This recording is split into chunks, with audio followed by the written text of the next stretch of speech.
Dobrodošli u To smrdi news. Najnovije news iz moje sobe. Fran. Iza kamere Adam. Tam iza negdje radi efekte Amos. I tam leže neka dva pijanca. Znači, mi ćemo danas vam pokazati najgrozniji problem u našoj sobi. Dođite. Znači, najveći problem u našoj sobi je u ovom zahodu. Ili ovo.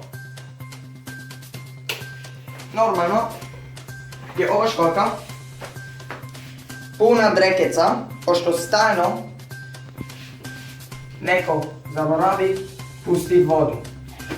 I to nam je stvarno problem. I problem je da to čak i smrdi.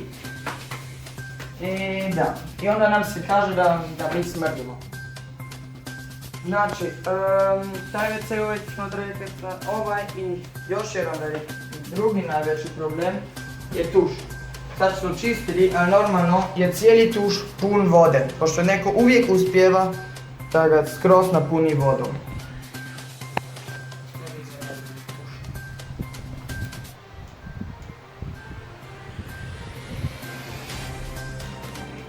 Onda to je bilo to. Doviđenja!